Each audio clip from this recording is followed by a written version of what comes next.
Group 1 ఎగ్జామినేషన్‌లో answer writing అనేది చాలా కీలక పాత్ర పోషిస్తుంది. సో, ఆన్సర్ రైటింగ్ అంటే క్వెషన్ ఇచ్చారు దానికి ఆన్సర్ రాయడమే కాదు. మీరు రాసే ఆన్సర్ అనేది మిగతా అభ్యర్థుల కంటే చాలా ముందుకు తీసుకెళ్ళాలి.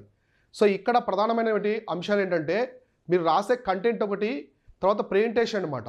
చాలామంది కంటెంట్ సేమ్‌గా రాయొచ్చు. కానీ కొంతమంది మాత్రమే టాప్ ప్లేస్‌లో ఉంటారు. అవునా కాదా? ఎలా అంటే వాళ్ళకి ప్రెజెంటేషన్ అనమాట. సో, ప్రెజెంటేషన్ కూడా ఇంపార్టెంట్. 1000 మంది అభ్యర్థులు ఒకే కంటెంట్ రాసినప్పటికీ టాప్ 5 మంది మెంబర్స్ మాత్రమే లిస్ట్‌లో ఉంటారు. ఎందుకంటే అక్కడ మ్యాటర్ ఆఫ్ ప్రెజెంటేషన్. మీరు కూడా సేమ్ కంటెంటే రాస్తారు. ఎవరైతే ర్యాంకర్స్ టాపర్స్ అవుతున్నారో వాళ్ళు రాసిన కంటెంటే మీరు కూడా రాస్తారు. కాకపోతే ఎందుకు ఫెయిల్ అవుతున్నారంటే ప్రెజెంటేషన్ అనమాట. ఆ ప్రెజెంటేషన్ అనేది చాలామందికి తెలియదు. ఇదే మెయిన్‌గా గేమ్ చేంజర్ ఆన్సర్ రైటింగ్‌లో. అంటే మీరు ఇచ్చిన క్వెషన్‌కి బుల్లెట్ పాయింట్స్ రాయాలా, పారాగ్రాఫ్స్ రాయాలా, సబ్మిటింగ్ పెట్టాలా అనేది మీకు తెలియాలన్నమాట.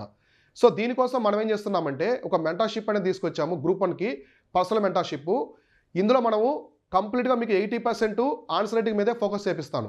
అంటే ఆన్సర్ రైటింగ్ అంటే ఏంటి? ఎలా రాయాలి? ఎటువంటి క్వెషన్స్‌కి సమాధానాలు పారాగ్రాఫ్స్‌లో రాయాలి, బుల్లెట్ పాయింట్స్ రాయాలి, తర్వాత ఎక్కడెక్కడ డయాగ్రామ్స్ వేయాలి, ఎక్కడ చార్ట్స్ ఉంటాయి కదా! సో, ఇటువంటి మైండ్ మ్యాప్స్ లాంటివి వేయాలి అనేది క్లియర్‌గా చెప్తాను. అంటే మీరు టెస్ట్ రాసిన తర్వాత కరెక్షన్ చేసి మీకు ఇవ్వడమే కాదు. అసలు టెస్ట్ రాయకముందే మీకు కొన్ని చాప్టర్స్ చెప్తానన్నమాట. అంటే సెషన్స్ ఉంటాయి మన దగ్గర.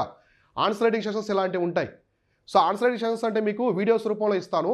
ప్రతి ఒక్కటి చాలా నీట్‌గా ఎక్స్‌ప్లెయిన్ చేస్తాను. టెయిల్ వర్డ్స్ అంటే ఏంటి? ఆన్సర్ రైటింగ్ అంటే ఏంటి? బేసిక్స్ దగ్గర నుంచి అడ్వాన్స్ వరకు మొత్తం కూడా చెప్పడం జరుగుతుంది. కాబట్టి మీరు ఎవరైనా మన గ్రూప్ 1కి సంబంధించినటువంటి పర్సనల్ మెంటర్‌షిప్ జాయిన్ అవ్వాలనుకుంటే స్క్రీన్ మీద కనిపిస్తున్న యొక్క నంబర్ యొక్క వాట్సాప్ టీమ్‌ని కాంటాక్ట్ అవ్వండి. చాలా తక్కువ సీట్స్ ఉంటాయి. చాలా తక్కువ సీట్స్ తీసుకొని మనమైతే ఫోకస్ చేస్తాము. ఎందుకంటే మెంటర్‌షిప్‌లో ఎంత తక్కువ మంది ఉంటే అంత బాగా ఫోకస్ చేయలేమనమాట. సో, దీంట్లోనే మీకు ఈ మెంటర్‌షిప్‌లోనే మీకు ఎస్సే రైటింగ్ కూడా ఎక్స్‌ప్లెయిన్ చేస్తాం. ఎస్సే రైటింగ్ ఉంటుంది, మోక్ టెస్ట్ ఉంటాయి, హై ప్రయారిటీ టాపిక్స్ చెప్తాము. సో, ఇవన్నీ కూడా చెప్పడం జరుగుతుంది.